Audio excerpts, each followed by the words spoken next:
بسم الله والصلاة والسلام على رسول الله وعلى آله وصحبه ومن والاه رب اشرح لي صدري ويسر لي أمري واحلل عقدة من لساني يفقهوا قولي.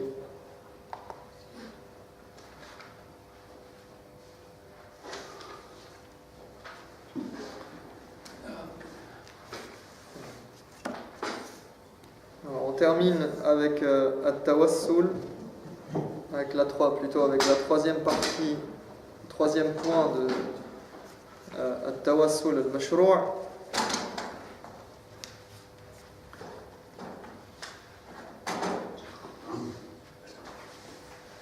Donc on a dit jusqu'à présent, on a parlé de on a dit que At-Tawassul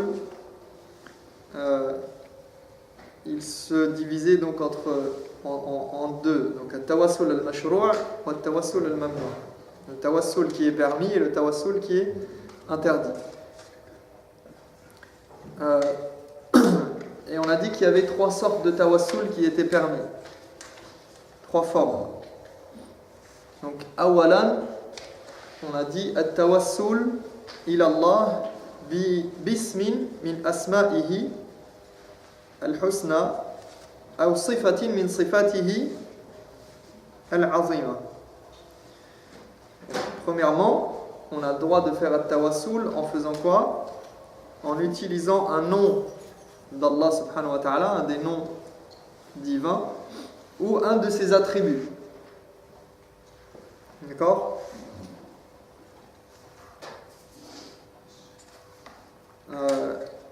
Donc en disant As'aluka bi rahmatika allati wasi'at kulla shay an taghfira li. Je te demande par ta miséricorde qui a englobé toute chose, de me pardonner, par exemple. Donc par la miséricorde qui est une caractéristique d'Allah, où je te demande Ya Rahman, Ya Rahim, Ya Wadoud, Ya Karim, en utilisant les noms, les noms d'Allah. Et comme je l'avais dit, ça peut paraître naturel, mais il faut le savoir, parce qu'on sait que maintenant, souvent on entend les invocations comme ça, on les apprend comme ça, et on entend les gens faire ces invocations-là, et dire Ya Rab, Ya Rahman. D'accord? Appeler Allah par ses noms. Mais il faut le faire. Yani hada min as-sunnah. Ya Dal Jalali wal Ikram, etc. Ya Ahad, Ya Samad, Ya. Non. Non. Donc toutes avec les noms d'Allah ou bien avec ses attributs. Ensuite on a dit Al-Amr al-Thani At-Tawassul ila Allah Ta'ala bi'amalin salihin qama bihi al-'abd. Donc deuxièmement, et on s'était attardé là-dessus avec Hadith al-Ghar, avec les gens de la grotte, l'histoire des gens de la grotte, le fait d'invoquer Allah par un acte, une bonne action qu'on avait faite. D'accord, là, amplement, on en a parlé dans les derniers cours avec ce fameux hadith. An-Naw' al-Thalith, troisièmement, At-Tawassul ila Allah. At-Tawassul ila Allah bi du'a'i ar-rajul as-salih alladhi turja ijabatu du'a'ihi. Donc, كأن يذهب المسلم إلى رجل يرى فيه الصلاح والتقوى والمحافظة على طاعة الله فيطلب منه أن يدعو له ربه ليفرج كربته وييسر أمره. Alors troisièmement, chercher à se rapprocher de Dieu, donc ce tawassul là, on cherche à se rapprocher de Dieu, c'est une manière de se rapprocher d'Allah. Par quoi? Par le biais de l'invocation d'un homme pieux dont on peut espérer que ces invocations soient exaucées par Dieu. Comme lorsque quelqu'un demande à une tierce personne en qui il voit le bien, la piété et les signes de l'obéissance de Dieu, d'invoquer pour lui afin que Dieu le soulage de ses difficultés et lui facilite ses affaires. Donc, at-tawassul, le fait de chercher à se rapprocher de Dieu et à C'est un moyen qui va nous permettre d'obtenir quelque chose en faisant quoi? Bidu'a'i rajulin salih. Donc en demandant l'invocation d'un homme pieux, de quelqu'un qu'on estime être parmi les pieux et dont on peut espérer que les invocations soient exaucées. النوع الثالث on a dit التوسل إلى الله تعالى بدعاء الرجل الصالح الذي ترجى إجابة دعائه كأن يذهب المسلم إلى رجل يرى فيه الصلاح والتقوى والمحافظة على طاعة الله فيطلب منه أن يدعو له ربه ليفرج كربته وييسر أمره. D'accord? Donc voilà le troisième point qui est une forme de tawassul permis.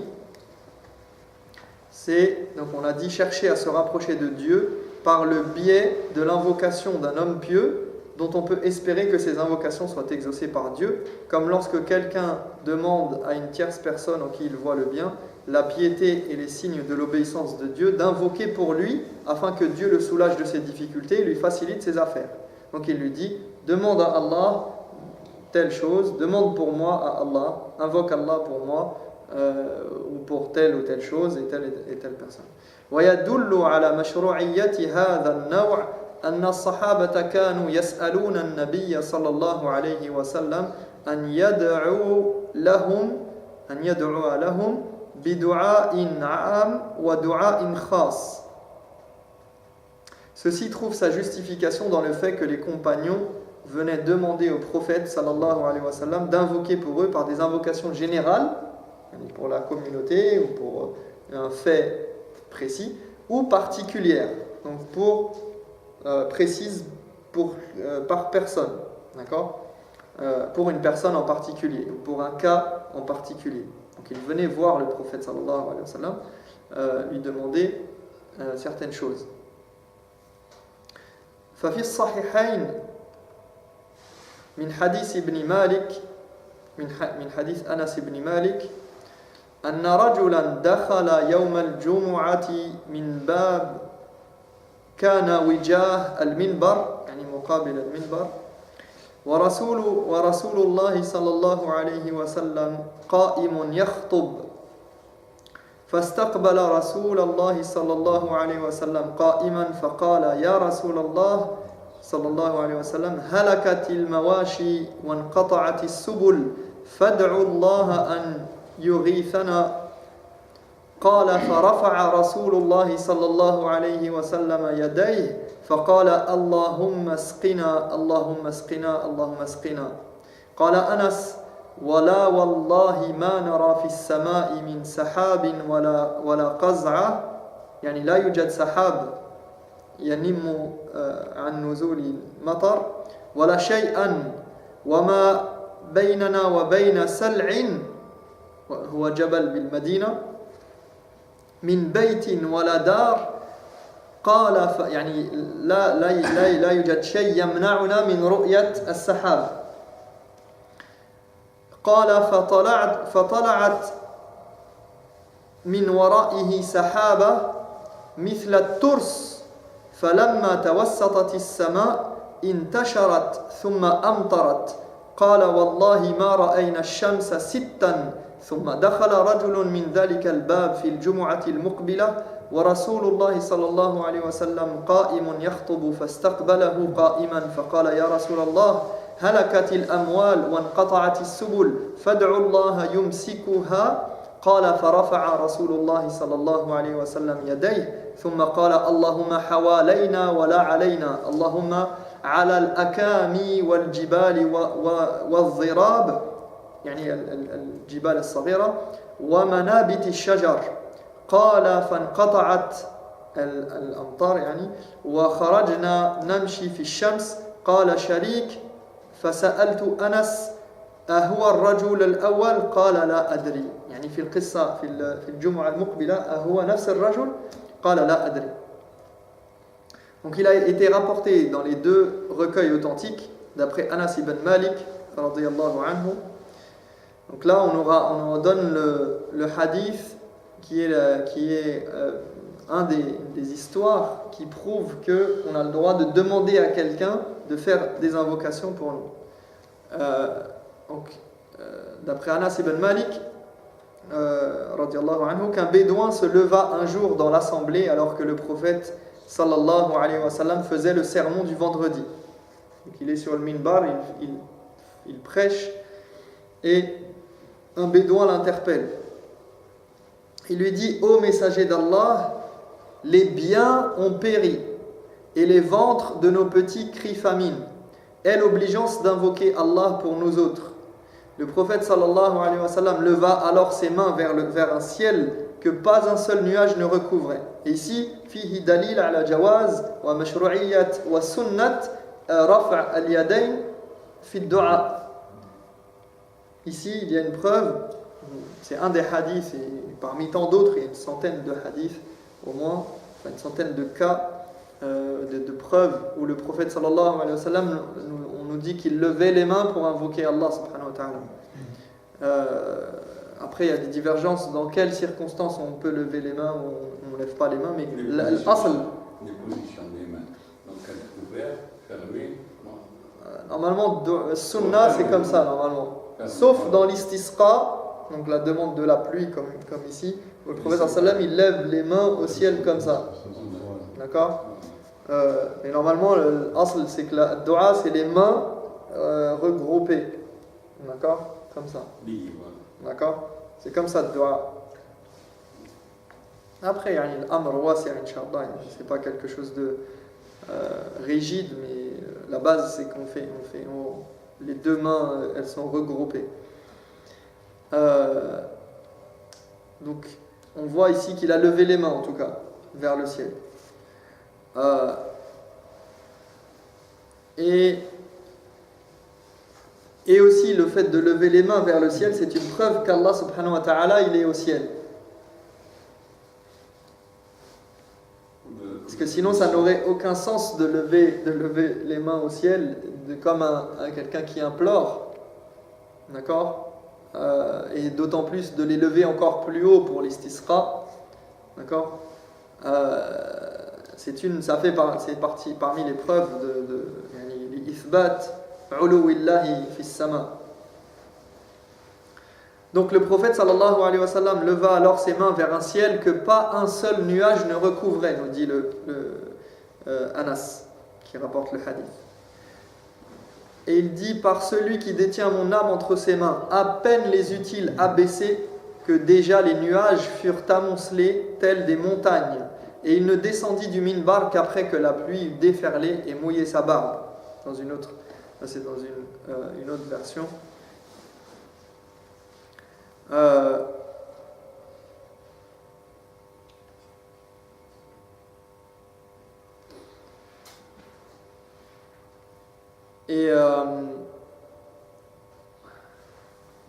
Donc ça, c'était pour la première partie du hadith. Après, il dit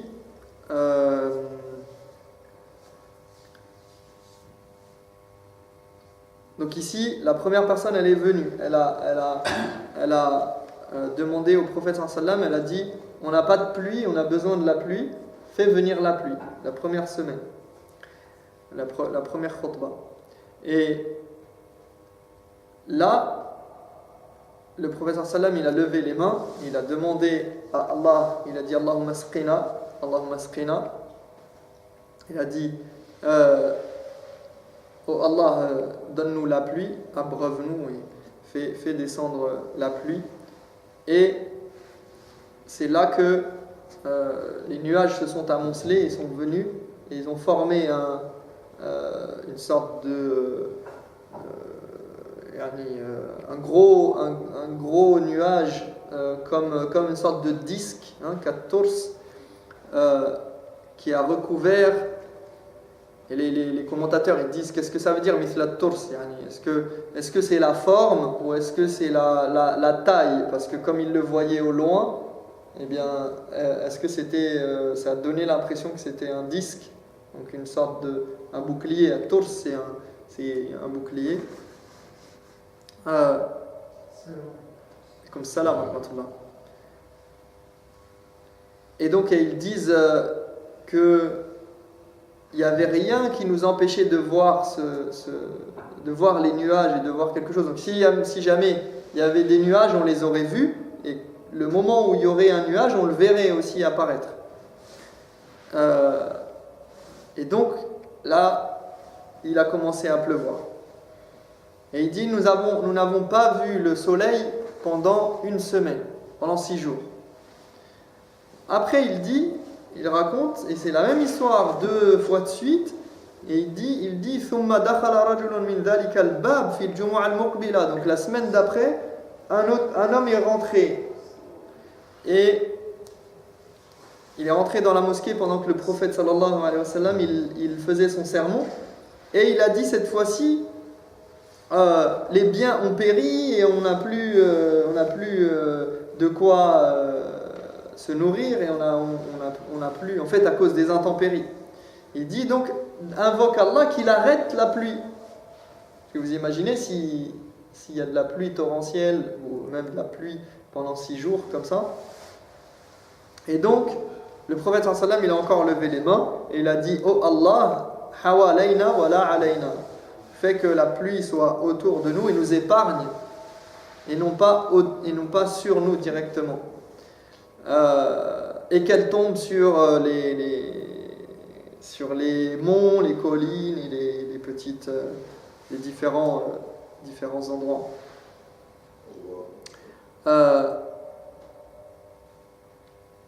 Et c'est là que la pluie a cessé. Et il dit, nous sommes sortis et nous avons trouvé le soleil. Nous sommes sortis sous le soleil.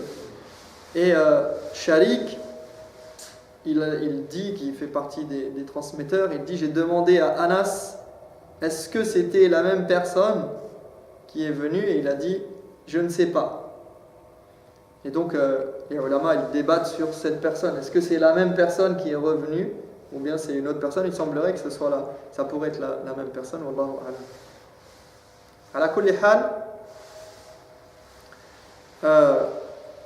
donc voilà une preuve du fait qu'on a le droit de demander à quelqu'un, en l'occurrence ici c'est le prophète sallallahu alayhi wa sallam, à qui les compagnons s'adressaient, et ici c'est des bédouins, on ne sait pas c'est qui exactement, mais ils ont demandé au prophète alayhi wa sallam d'invoquer Allah pour eux, et c'est ce qu'il a fait.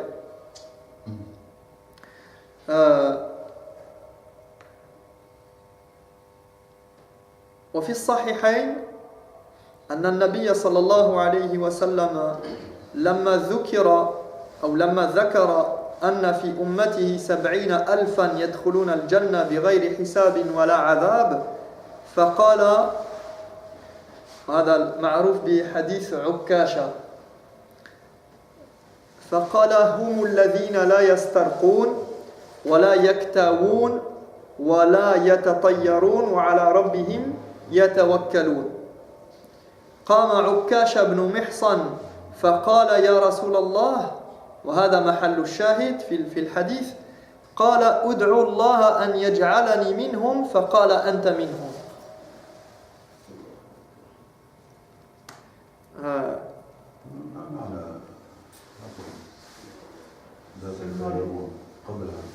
لا يكتوون، سنتكلم عن هذا إن شاء الله. Donc dans les deux sahih al-Bukhari et Muslim, on rapporte que le prophète sallallahu alayhi wa sallam a dit que 70 000 personnes de sa communauté rentreraient au paradis sans jugement ni châtiment. Sans jugement, sans passer en jugement, ni châtiment, ni l'un ni l'autre.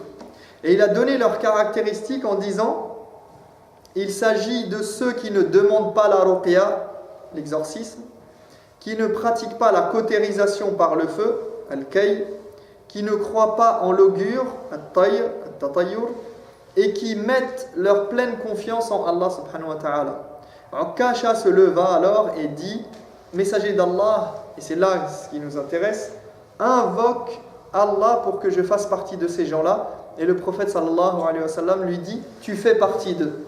Dans une autre version du hadith, il y a quelqu'un d'autre qui s'est levé, il a dit au prophète, invoque pour moi aussi. Et il lui a dit, sabaqaka biha Ukkasha. Il lui a dit, Ukkasha, il t'a devancé déjà. Il a déjà demandé ça avant toi. Donc ici, on a humul ladhina la yastarqun, ceux qui ne demandent pas la ruqya, qui ne vont pas chercher quelqu'un, un raqi, qui ne vont pas demander la ruqya. Dans un autre hadith, il y a une autre version qui dit la yarqun. Ils ne font même pas la ruqya, mais c'est celui-là, ce hadith-là, il est plus authentique. Et les ulama disent que le prophète sallallahu alayhi wa sallam, il a fait la ruqya lui-même. Donc ça contredirait ce terme-là qui a été employé dans le hadith. Ala kulli hal, la yastarqun. Donc yastarqun talab al-ruqya. Yastarqun, sin li talab. Donc c'est quoi leurs caractéristiques? C'est ils ne demandent pas la ruqya, donc ils ne vont pas chercher quelqu'un pour faire la ruqya. C'est pour ça qu'ils disent que si quelqu'un veut faire la ruqya, eh bien qu'il la fasse lui-même, ou que quelqu'un la fasse pour quelqu'un d'autre sans qu'il la lui demande. Que ce soit la ruqya sur l'eau, la ruqya sur quoi que ce soit, parce que en fait c'est plus à même. Vous allez voir que al-qasim al-mushtarak huna, c'est quoi le point commun ici dans les quatre caractéristiques qui sont citées? C'est la dernière en fait, c'est wa ala rabbihim yatawakkalun. Donc c'est يعني هنا موضوع ومسألة التوكل على الله. Donc l'important ici, ce qui réunit le point commun entre ces caractéristiques-là qui sont citées dans le hadith, c'est le fait de s'en remettre à Allah et de ne pas s'en remettre à quelqu'un, à quelque chose d'autre ou quelqu'un d'autre, et d'avoir confiance, la pleine confiance en Allah. Et donc il dit alladhina la yastarqun, parce que celui qui cherche la ruqya, souvent, qu'est-ce qui se passe? Celui qui va chercher la ruqya, c'est pas le problème de la démarche d'aller chercher à se guérir, c'est l'attachement du cœur au raqi, n'est-ce pas? Celui qui, souvent, les gens qui vont chercher, qui vont demander une ruqya à quelqu'un, c'est des gens qui ont perdu espoir dans certaines choses et qui vont raccrocher leur espoir et leur confiance dans le raqi, et qui pensent que le raqi, c'est lui qui va guérir, et leur cœur, il s'attache au guérisseur et à l'exorciseur, celui qui fait l'exorcisme. Ils pensent que c'est lui qui va guérir. Donc leur cœur, il n'est plus attaché à Allah subhanahu wa ta'ala. Et c'est pour ça qu'on dit aux gens, fais toi-même la ruqya. Ne va pas chercher quelqu'un pour faire la ruqya. Ou bien faites-vous la ruqya quand vous savez que quelqu'un est malade et il a besoin qu'on lui fasse la ruqya, faites-la pour lui. Il n'y a pas besoin de, comme on en a déjà parlé dans les cours sur la ruqya, il n'y a pas besoin d'une spécialisation dans le domaine, à part pour certaines choses, c'est bien de se renseigner bien sûr pour ne pas faire n'importe quoi, mais le Coran, juste le Coran, réciter le Coran, c'est déjà le plus important, avec la niyya, avec l'ikhlas, avec la bonne intention. Inch'Allah, Allah il peut tout guérir et il peut guérir tout le monde. C'est quelque chose de facile pour Allah. Fayaqul kun fayakun. Ici, il pense que sur la vie, il est salih.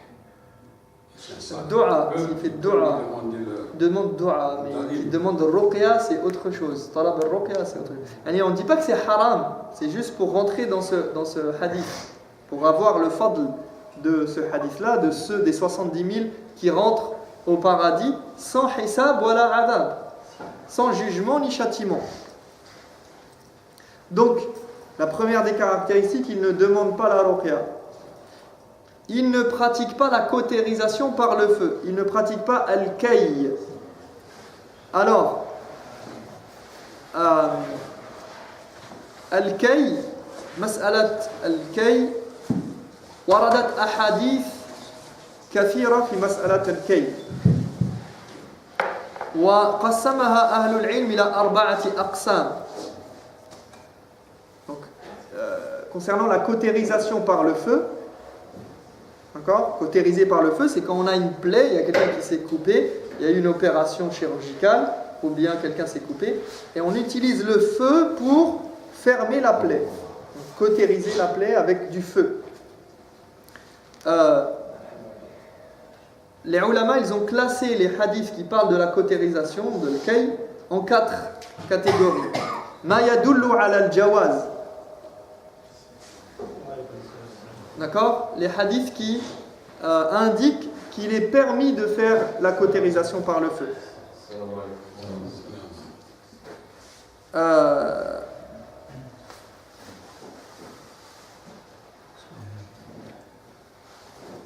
Comme on a dans Sahih Muslim, le prophète sallam, Ubay s'est blessé, Ubay ibn Ka'b, Rumiya Ubay yawma al-ahzab ala akhalihi, fakawahu Rasulullah sallallahu alayhi wa sallam. Le prophète sallam, il a pratiqué la cautérisation.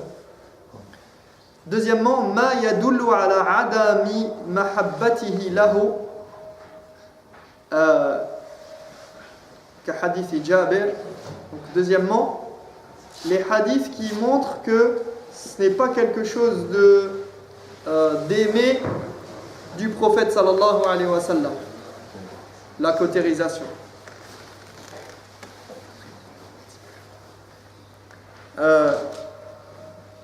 D'après le hadith de Jabir qui dit Sami'tu an-nabi sallallahu alayhi wa sallam yaqul in kana fi shay'in min adwiyatikum aw yakunu fi shay'in min adwiyatikum khayrun ففي شرطة محجم أو شربة عسل أو لذعة بنار توافق الداء وما أحب أن أكتوي. Donc dans le hadith, le prophète sallallahu alayhi wa sallam, qui est rapporté par le Bukhari et Muslim ici, il dit وما أحب أن أكتوي.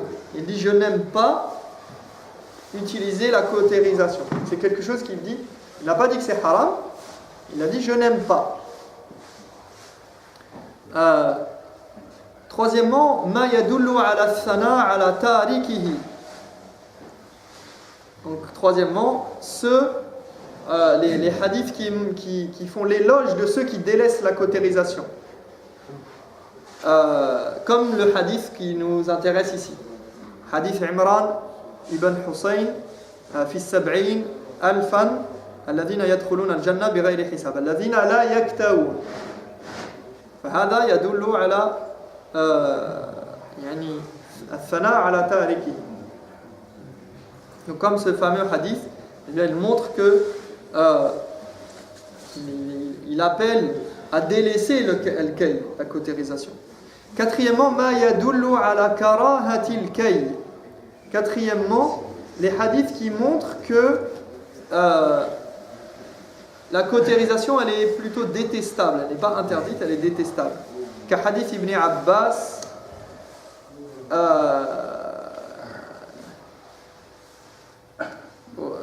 وفيه قال النبي عليه الصلاة والسلام وأنا أنهى أمتي عن الكي.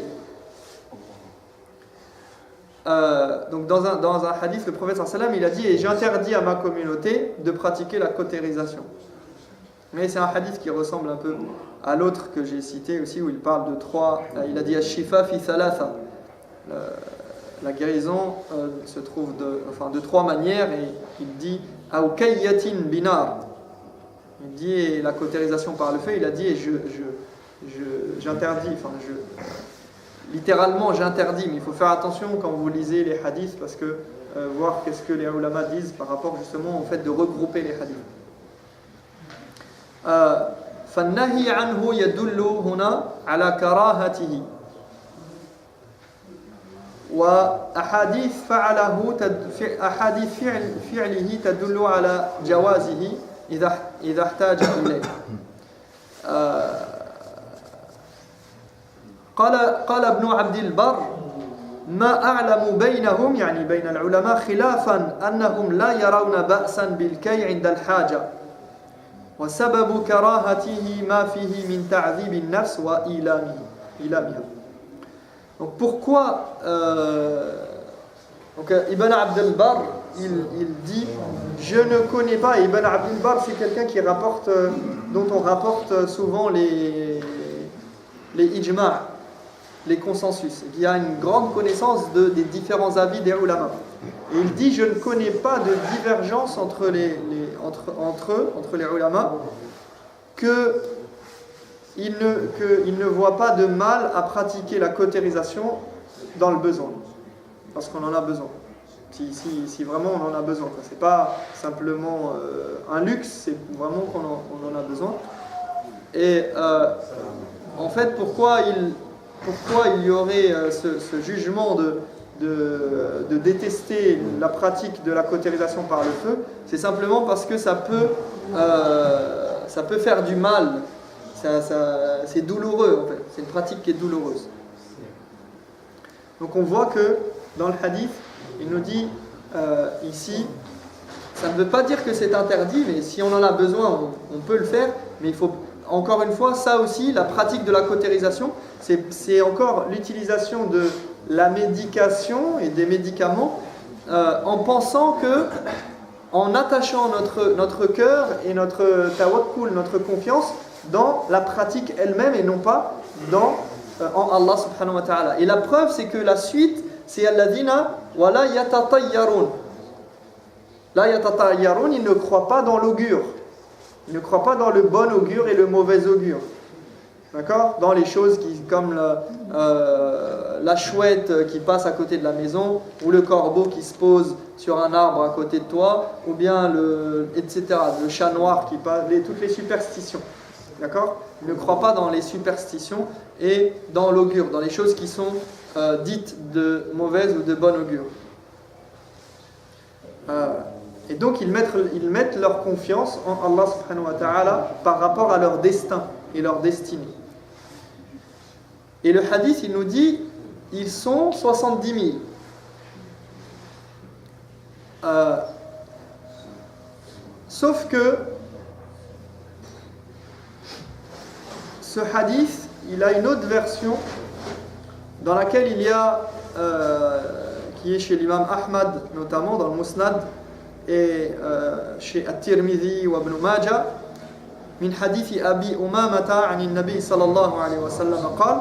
Donc dans cette version, vous avez vu la première version, il dit 70 000 personnes de ma communauté rentreront au paradis sans jugement et sans châtiment. Et il a dit, ce sont c'est les personnes qui ont ces caractéristiques-là que nous avons citées. D'accord? Alladhina la yastarqun, ceux qui ne demandent pas la ruqya, wala yaktawun, qui ne pratiquent pas la cautérisation par le feu, wala yatatayyarun, qui ne croient pas dans le mauvais augure ou le bon augure, dans les superstitions, et qui ne s'attachent pas à des fausses croyances, wa ala rabbihim yatawakkalun, qui mettent pleinement leur confiance en Allah subhanahu wa ta'ala. Ce sont les 70 000 qui rentrent au paradis. Ça donne envie de rentrer au paradis sans jugement et sans châtiment, de faire partie de ces gens-là. Nasallallahu tabaraka wa ta'ala an yaj'alana minhum. Mais regardez le hadith qui est dans le Musnad de l'imam Ahmad. Il dit, le prophète sallallahu alayhi wa sallam, wa'adani rabbi azza wa jal an yudkhila al-jannata min ummati 70 alfan bighayri hisabin wala adab ma'a kulli alfin 70 alfan ma'a kulli alf 70 alf.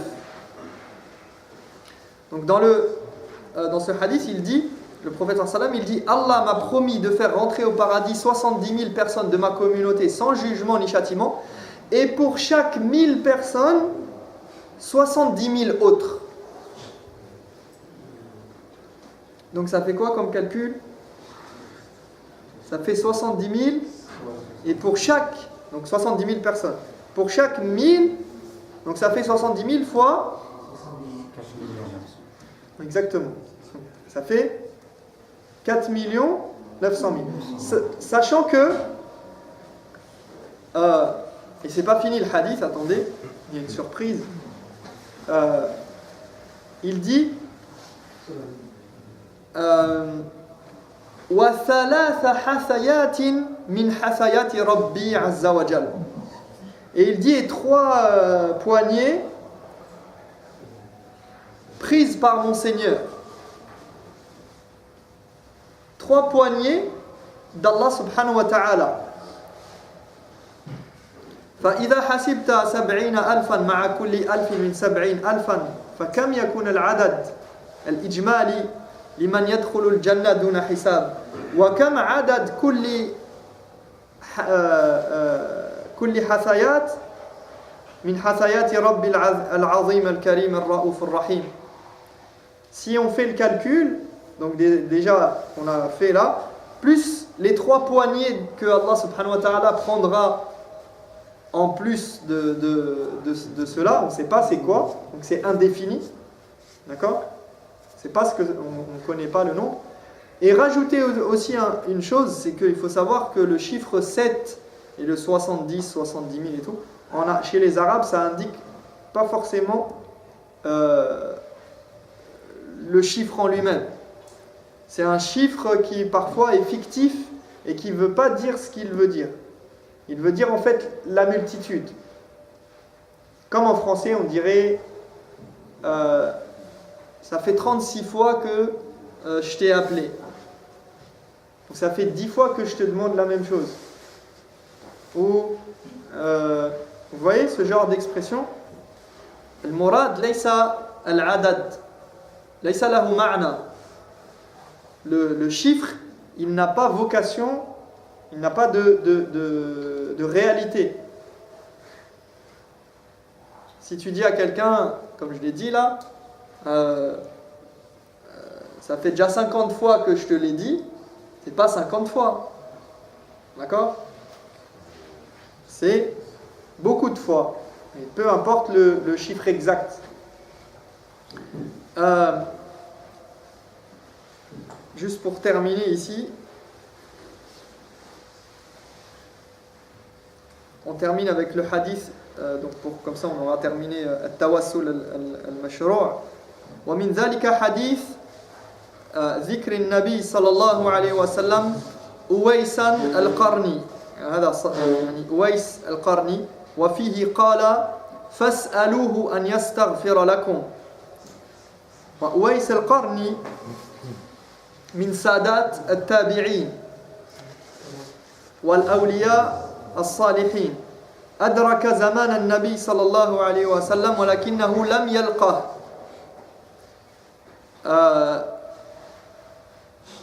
منعه من السفر إليه بره بأمه، كما حكى ذلك الحافظ أبو نعيم في الحلية. فليس هو من الصحابة وإنما هو من التابعين. Donc, on a le hadith également, on nous dit, dans lequel le prophète sallallahu alayhi wa sallam a cité quelqu'un qui est du nom qui s'appelle Uwais al-Qarni. Et c'était un des tabi'in, il n'a pas rencontré le prophète sallallahu alayhi wa sallam du fait de sa bienveillance envers sa mère, il n'a pas pu voyager pour aller jusqu'au prophète alayhi salatu wassalam. Et il fait donc partie de ceux qui n'ont pas rencontré le prophète sallallahu alayhi wa sallam, il n'est donc pas des compagnons. Mais le prophète sallallahu alayhi wa sallam, il a dit demandez-lui qu'il demande pardon pour vous. Il a dit demandez-lui, si vous le croisez, demandez-lui qu'il demande pardon pour vous. Donc il l'a cité. وهذا النوع من التوسل إنما يكون في حياة من يطلب منه الدعاء أما بعد موته فلا يجوز لأنه لا عمل له. On termine donc juste en disant que cette forme de tawassul cependant ne peut se faire que du vivant de la personne à qui l'on demande d'invoquer pour nous, mais si elle est morte, ce n'est plus permis car elle n'a plus de capacité d'agir. Donc bien évidemment, le tawassul en demandant l'invocation d'un homme pieux, c'est de son vivant. D'accord?